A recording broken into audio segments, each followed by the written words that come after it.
So my name is Yinong Yang. I'm professor at Penn State University. I'm mainly working on the molecular mechanism of plant-micro interaction, and also recent years on the plant genome editing, including mushroom, although mushroom is not usually considered as a plant. Yeah.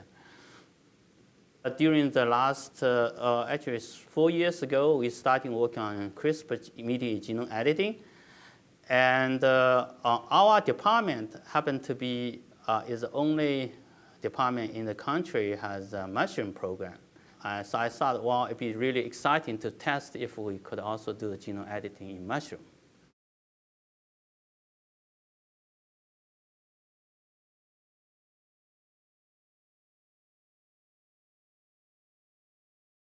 So there are a lot of traits can be modified using the CRISPR. But browning is the one is a well-known process. Browning is an important trait for the industry. If you going to shift the mushroom production from currently like manually picking the mushroom to mechanical robotic harvesting or mechanical harvesting, the browning is a major issue.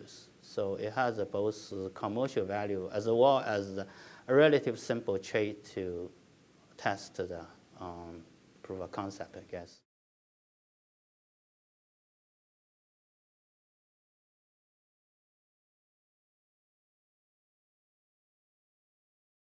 The browning process is well known, is caused by this enzyme called polyphenol oxidase, or PPO.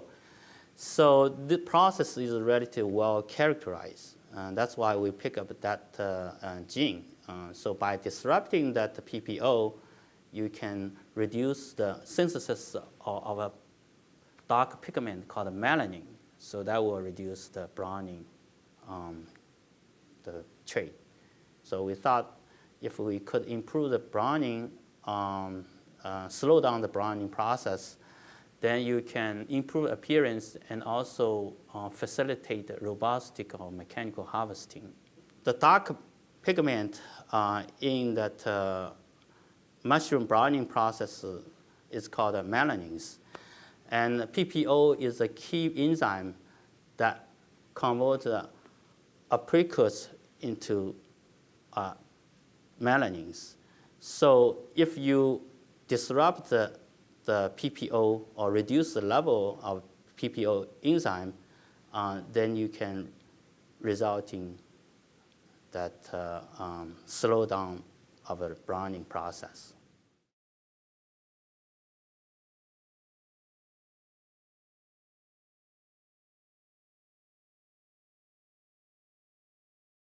Button mushroom is the one that has a whole genome sequenced. So in order to do a modification, you need a genome sequence. First, in order to edit the genome, you need to design so-called guide RNA spacer, which will match the PPO sequence. That will guide the Cas9 protein to the genome. So you need to design the 20 base pair guide RNA spacer first.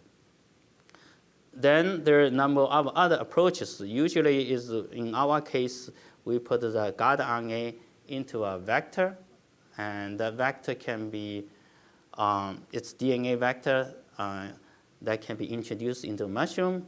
And we using the process introduce the mushroom into the DNA into the mushroom with that so-called protoplast transformation. So we actually have to isolate protoplast from mushroom, and protoplast are single cell, which we have removed all the cell wall so the DNA can get into. So we mix the DNA with that protoplast, and so the DNA gets into the cell, and the guide RNA will direct the Cas9 nucleus to the genome and make specific cut in the PPO, and that will lead to the dysfunction or disruption of that PPO genes. And then we regenerate the mycelium from the single cell, and the mycelium can be used later on to produce the mushroom.